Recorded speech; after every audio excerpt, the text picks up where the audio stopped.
नमस्ते. मी पुन्हा आपणा सर्वांचं स्वागत करते स्वतःचे विश्व या नवीन यूट्यूब चॅनलवर. चला तर मग पुन्हा शिकण्याची तयारी करूया. शिक्षणाच्या नवीन वाटा, नवीन मार्ग शोधूया. सर्वप्रथम मी तुम्हाला आता शिक्षणासाठी लागणाऱ्या डॉक्युमेंट्सची माहिती देते. तर डॉक्युमेंट्स काय लागतात ते पाहू. लग्नानंतर शिक्षणासाठी लागणारे सर्वात महत्त्वाचे अति आवश्यक डॉक्युमेंट म्हणजे गॅप सर्टिफिकेट. आपल्या शिक्षणामध्ये किती वर्षाचा खंड पडला आहे त्यासाठी या डॉक्युमेंटची आवश्यकता असते. समजा 2015पर्यंत आपले शिक्षण सुरू होते, मग त्यानंतर एकदम 2024मध्ये पुन्हा शिक्षणासाठी सुरुवात करायची आहे. तर 2015 ते 2024 या कालावधीपर्यंतचं गॅप सर्टिफिकेट बनवून घ्यावे. एखाद्या वकिलाकडून किंवा एखाद्या एजंटकडून हे गॅप सर्टिफिकेट आपल्याला सहज उपलब्ध होते. ज्या कॉलेजमध्ये तुम्ही ॲडमिशन घेणार आहात त्या कॉलेजचे नाव त्यामध्ये नमूद करावे.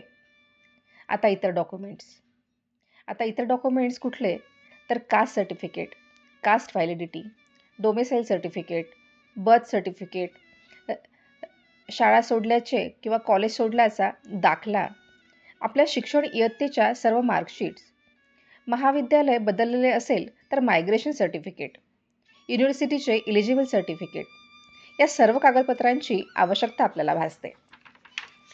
शक्यतोवर आपली सर्व कागदपत्रे लॅमिनेट करून घ्यावी.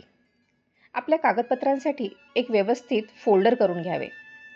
मेहनतीने मिळवलेल्या या कागदपत्रांची हेळसांड नको. शिक्षणाची संधी प्रत्येकालाच मिळत नाही. सरस्वती मातेची कृपा असल्याशिवाय या गोष्टी प्रत्येकाला साध्य होत नाही.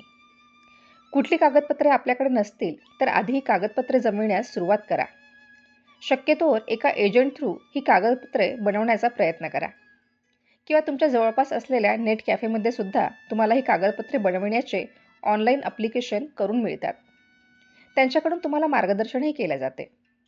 मग हळूहळू मार्ग निघत जातात. जेव्हा सगळेच दरवाजे बंद झालेले असतात तेव्हा कुठला ना कुठला आशेचा किरण आपल्यापर्यंत नक्कीच पोहोचतो. तुम्हा आम्हा सर्वांपर्यंत हा आशेचा किरण पोहोचावा. तेव्हा आजचा हा व्हिडिओ मी इथेच थांबवते. पुन्हा भेटूया नवीन माहितीसह नवीन व्हिडिओमध्ये. तेव्हा पुन्हा एकदा सर्वांना माझा नमस्कार.